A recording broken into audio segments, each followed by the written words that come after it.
Salut, c'est Pauline de Lina. Vous êtes prêts ? On remonte le temps, en douceur, c'est promis. Bienvenue dans Madeleine, la plateforme de streaming où l'on appuie sur pause. Films, documentaires, pièces de théâtre, confidences sur le divan et des séries bien sûr, qui franchement n'ont pas pris une ride. Parker Lewis, le roi du cool et des chemises improbables. Drôle de dame version 70s, elles étaient trois, elles étaient belles, mais surtout très intelligentes. Je vous ai dit qu'on riait ? Le Père Noël est une ordure, une façon de réviser vos classiques, en famille bien sûr. Madeleine, c'est aussi des pièces de la comédie française. Je vous en souffle une, La Reine des Neiges, l'histoire oubliée. Côté patrimoine restauré, beaucoup de raretés qui brillent comme jamais. I Love Quincy Jones, un documentaire de 1981, jamais diffusé en intégralité. Le célèbre producteur de musique est entouré de Michael Jackson, Stevie Wonder, Ray Charles et Sidney Poitier. Tout ça pour 2,99€ par mois, sans engagement sur tous vos écrans. Alors, vous venez ? À très vite sur madeleine.ina.fr.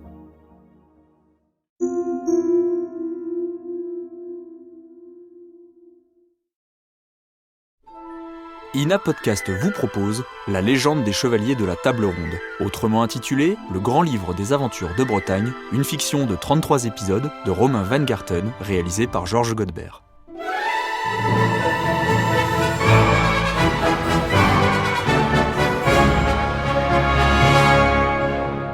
Alors qu'il vit dans les bois, Lancelot fait la connaissance d'un ermite. Celui-ci a fait vœu de silence et nous n'en savons pas beaucoup plus à son sujet. L'ermite n'est cependant pas sans importance puisque Lancelot se lie d'amitié avec lui.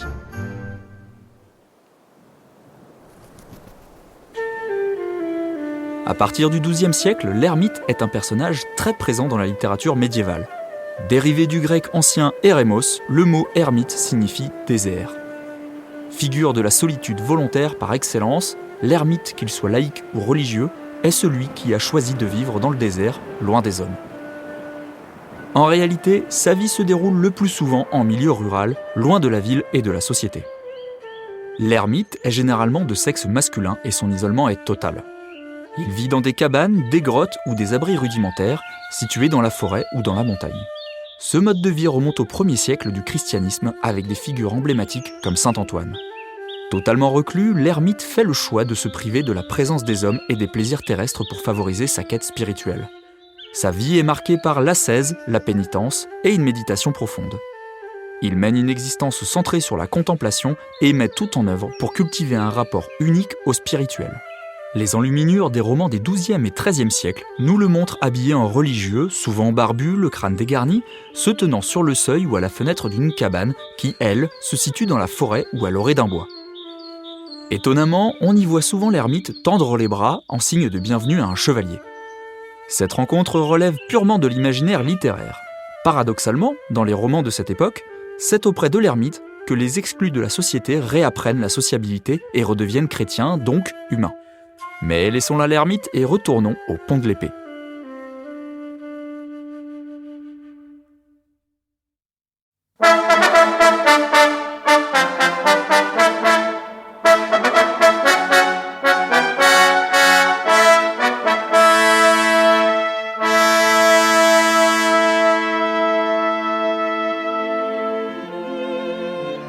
Le grand livre des aventures de Bretagne ou le livre de Maître Blaise. Série d'émissions de Romain Weingarten, d'après la légende des chevaliers de la table ronde.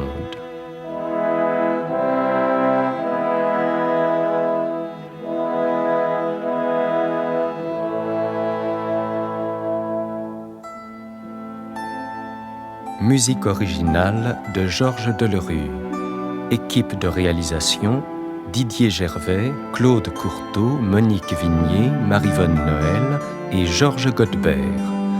Avec, dans les rôles principaux, Pierre Vanek, le roi Arthur, Evelyne Dandry, la reine Guenièvre, Catherine Salvia de la Comédie Française, Morgane, Françoise Bette, Viviane, Gérard Giroudon, Merlin et Bernard Giraudot, Lancelot du Lac.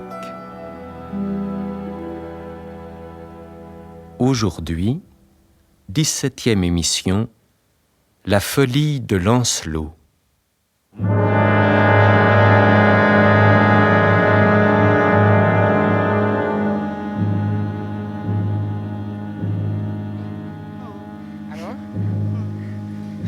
Prends ton chiffon. Prends ton chiffon. Et frotte. Fais-le toi-même. Frotte. Aïe, Non, ne me pousse pas à bout, allons. Allons. Allez. Voilà. Voilà. C'est bien. C'est bien. Alors, Écoute, continue. écoute. Tu entends? Le nain continue de pleurer, mais cette fois ce n'est plus de crainte ni Écoute. de douleur, ce sont des larmes de joie qui ruissellent sur ses joues, tant lui plaît cette musique. Et de l'autre côté du torrent, dans l'île, les captifs ont entendu. Ils se demandent d'où vient cette musique si belle. En effet, le pont commence à briller. Tout du long, la Citernie retrouve peu à peu son éclat. Bientôt, d'une rive à l'autre, il s'enveloppe d'une lumière plus dorée que l'aurore. Lancelot sent que son poids le quitte et qu'il est léger comme l'air. Alors il lâche le nain. Ne t'arrête pas. Si je meurs, tu mourras aussi, n'en doute pas. Oh, sire, si c'est possible, jamais je ne m'arrêterai. Lancelot s'engage sur le pont. Sans la moindre crainte, sans le moindre effort, il s'avance sur le gouffre. Et le fil de l'épée est plus doux à ses pieds qu'un tapis de haute laine. Ils ont vu, ceux de l'île. La reine a vu. Il vient vers elle. Il la serre à nouveau dans ses bras. Avant que de dire un mot, il la baise doucement sur les lèvres. Ami! Ami, je suis venu vous chercher. Venez. Qu'ils viennent. Tous. Qu'ils viennent tous. Et Lancelot s'en revient par le même chemin. À son bras s'avance la reine. Suivent les captifs, les morts de faim, les sans espoir, à 2 et 3 de front sur le pont de lumière, de leurs guenilles plus richement vêtues que jamais ne furent rois ou empereurs, en cortège magnifique. Ils sont passés.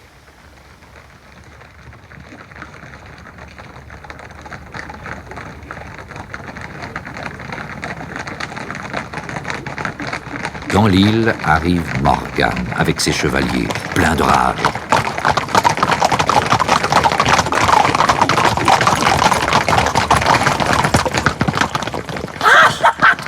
Venez, maudit soit-il.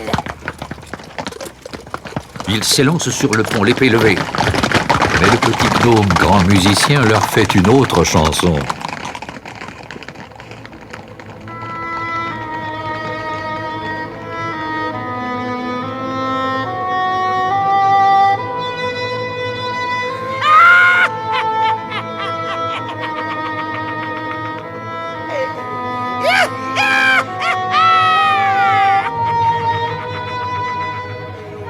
De lumière en acier rougi se change le pont de l'épée. Hommes et chevaux choient dans le précipice où le flot noir les emporte, tandis que Morgane, ivre de colère et de peur, va se réfugier sous le roc par où elle est venue.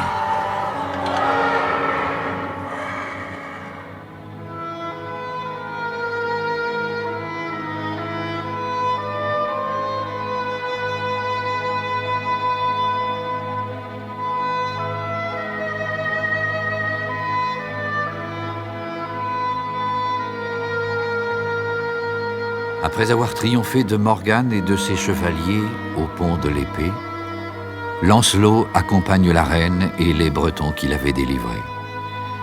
Et quand ils traversaient les villes et les villages, c'est peu de dire qu'ils étaient accueillis avec allégresse. Jamais homme mortel, jamais roi, jamais reine ne furent fêtés au pays de l'ogre plus que ne le furent Lancelot du Lac et la reine Guenièvre. Et tout autre que le roi Arthur en eût pris ombrage. Lancelot du Lac, enfin nous avons la joie de vous voir à la cour. Jamais chevalier n'y fut plus désiré et plus attendu. Nous vous devions notre royaume, voici que pour la 2e fois nous vous devons la reine, c'est plus que la vie. Toutefois, s'il est une chose que vous désiriez et qu'il soit en notre pouvoir de vous offrir, dites, vous l'aurez. Sire, vous ne me devez rien. Je ne désire ni château, ni couronne, ni titre, ni trésor. L'aventure est mon royaume. Et comme elle vient, j'y vais. Sire, nous sommes moins riches que vous. Mais à ceux qui ont tout, on demande plus encore. Puisque vous n'avez pas de désir, nous vous dirons le nôtre. C'est votre compagnie. Sire, c'est le mien aussi d'être le compagnon d'un si grand roi et de tant de bons chevaliers. Par Dieu, tu l'es! Sache que ton nom s'est inscrit à la table ronde à la place de celui du roi Ban, ton père. Demain, nous irons nous y asseoir. Puis nous ferons une fête telle qu'on n'en vit jamais dans toutes les Bretagnes.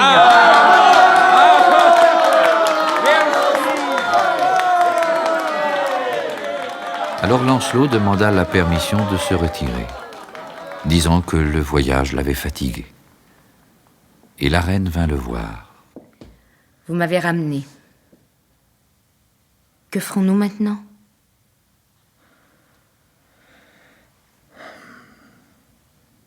Je partirai. Tu ne m'aimes pas. Pourquoi, lorsque nous étions aux îles lointaines, m'as-tu laissé partir? Vous le vouliez? Je serais restée si tu l'avais voulu. Mais tu ne m'aimes pas. Avant de monter dans la charrette, pourquoi as-tu hésité d'un pas? Devant la mort, toute chair hésite. J'eus tort.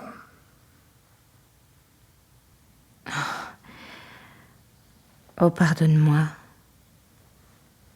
C'est ma douleur qui parle. Reste. Je n'ai pas appris à ne vous aimer que du regard. Je suis en telle disette qu'un seul regard m'est un festin. Je veux te voir. Je veux te parler. Oh, ne me laisse pas. Je tâcherai. Oh, Lancelot. Lancelot. Oh, comme je vous aime. Comme je vous aime.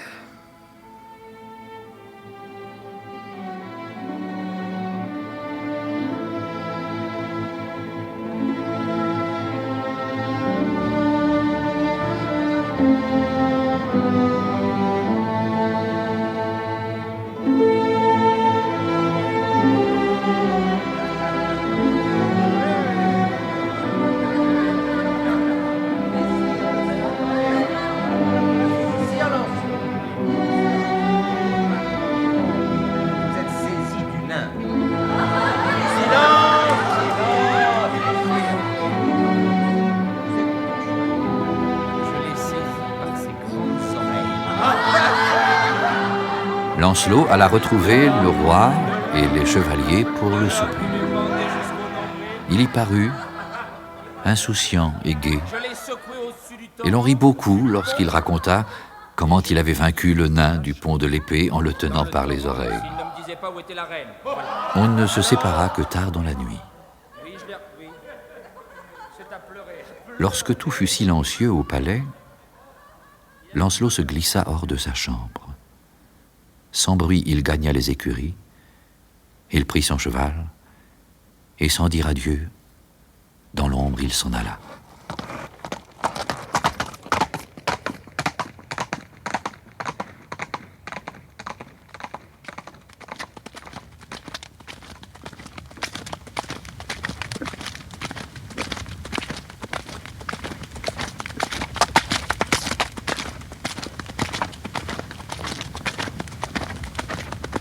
Toute la nuit, il galope.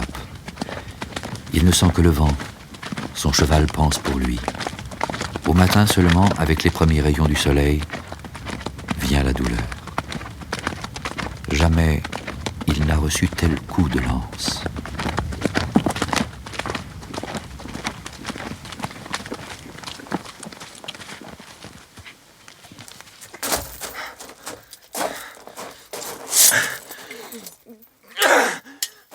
Il descend de cheval.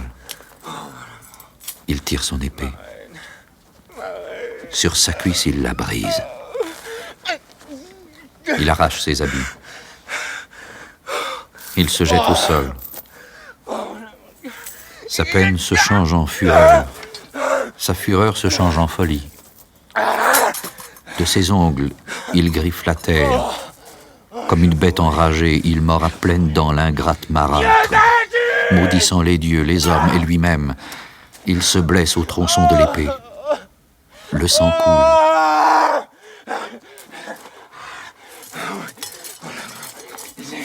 Je mourrai.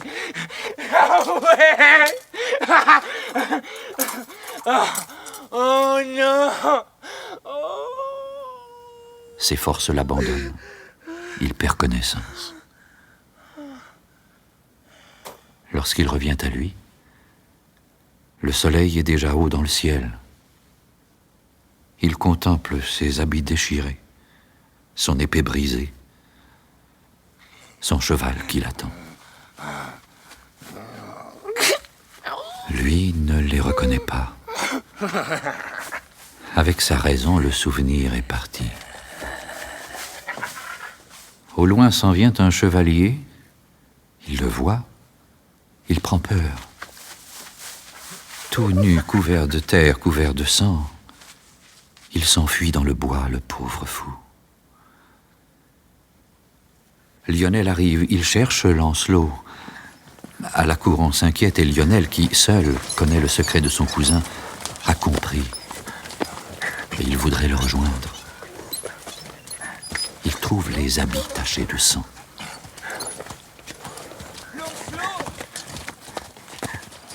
En grand émoi, il cherche aux alentours. En vain.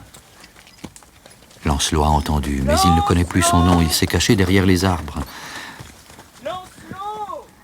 Dès que Lionel est reparti, Lancelot quitte sa cachette et s'enfonce dans la nuit haute et profonde de la forêt. Au palais, la nouvelle tombe comme la foudre.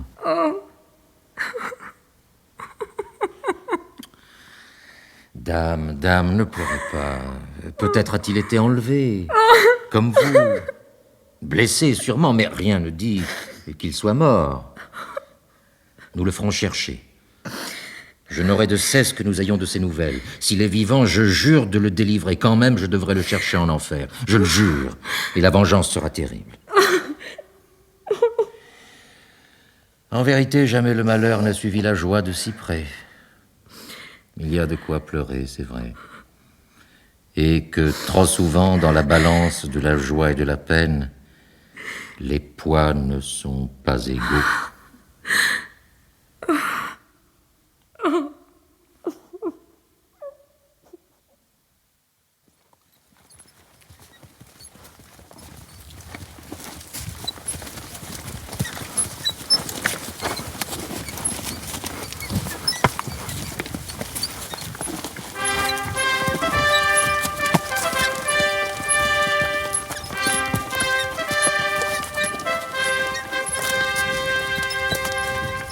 Tous les chevaliers se mirent en quête de Lancelot. Les jours passèrent sans qu'ils le retrouvassent. L'eussent-ils rencontré qu'ils n'auraient pas reconnu l'homme sauvage de la forêt qui s'était fait le compagnon des ours, des corbeaux et des renards. Un jour, qu'il errait en quête de quelque gibier qu'il pût attraper à la course, il découvrit dans une clairière une cabane devant laquelle était assis un vieil ermite. À côté de lui était posé un jambon, une miche de pain et une cruche d'eau, et tranquillement, le vieil homme prenait son repas. Attiré par la nourriture, Lancelot s'approche doucement, mais l'ermite le sent dans son dos.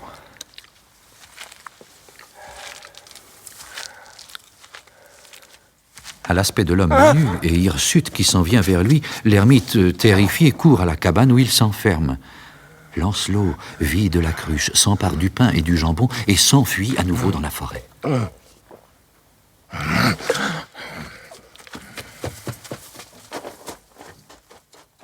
Le lendemain, Lancelot revient.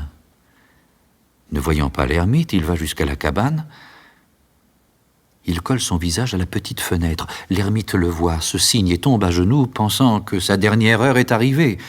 De nouveau, Lancelot s'en va. Et lorsque l'ermite ose enfin se hasarder devant sa porte, il trouve une biche morte que l'homme des bois y a laissée. Le lendemain encore, Lancelot revient. La biche est en train de rôtir. Lancelot vide la cruche d'eau et se chauffe près du feu. Alors l'ermite, enhardi, ouvre sa porte et y passe la tête. Lancelot sursaute et prend peur, mais le bon vieux lui sourit et Lancelot, partagé entre la crainte, la curiosité et la réflexion, le laisse approcher, tant qu'à la fin, tous deux s'assoient près du feu et se partagent un quartier de biche. Quand ils ont fini, Lancelot avance la main vers la barbe de l'ermite et saisissant quelques poils, il tire un peu. L'ermite ne réagit point. Lancelot recommence. L'ermite, à son tour, tire la barbe de Lancelot. Lancelot se met à rire.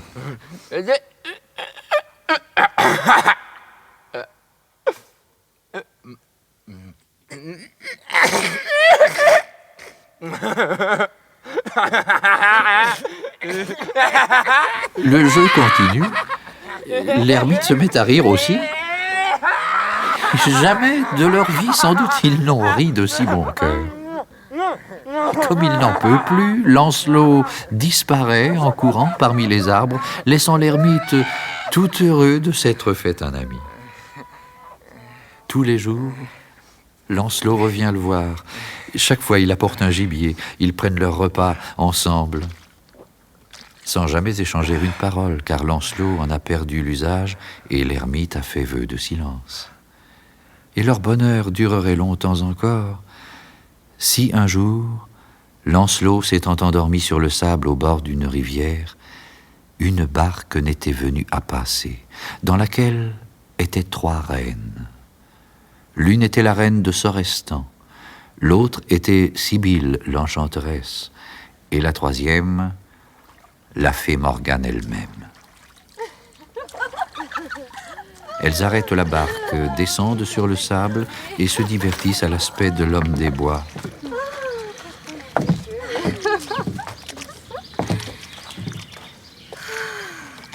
Morgane se penche. Elle a reconnu Lancelot. Regardez Morgane. Elle cueille une herbe et lui en frotte le front. Oh, pour trouver, dormez. Il est vrai qu'il pourrait être beau s'il n'était pas si mal peigné. Oh, il est mal soigné, mais voyez comme il est fait, voyez ses traits. Je le veux. Pardon, c'est moi qui l'ai trouvé. Oh, mais qu'à cela ne tienne, Morgane, partageons. Ce n'est pas la première fois que nous dormirons ensemble. Nenni, je suis votre suzeraine. Oh. Il est à moi. C'est un abus de pouvoir. Non, il est à moi, je le veux. Comment? Mais il est à moi, c'est un cas de guerre. Non, n'ayez crainte. Mais c'est moi qui Je vous laisserai votre part. Maintenant, taisez-vous, stupide perruche. Aidez-moi à le porter dans la barque. Mais il est lourd. Allez. Attention. Ah non, mais c'est difficile.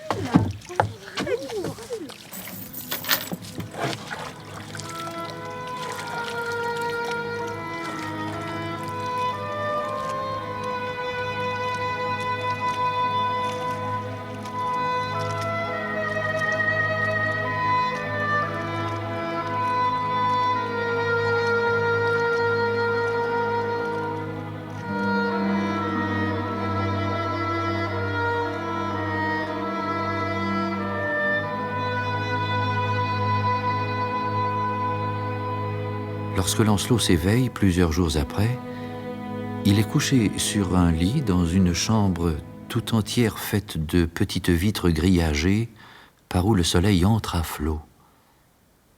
Il voit Morgane à son chevet, entre deux serviteurs noirs. Elle lui sourit. Mais lui ne la reconnaît pas. Il veut se lever, s'enfuir. Aussitôt, les deux noirs l'empoignent si solidement qu'il ne peut plus faire un geste. Non, lâchez-moi. Lâchez-moi. Lâchez-moi. Laissez-moi. Lancelot du Lac, cette fois tu ne peux plus m'échapper. Morgane tire de son sein un poignard, l'approche de la poitrine de Lancelot, quand soudain, le voyant si beau, son cœur change, et au lieu du poignard, elle y pose les lèvres, puis aussitôt se retire. Lancelot veut sortir, mais la porte est solide, et les grilles aussi. En vain, il casse les vitres et se blesse. Il est prisonnier.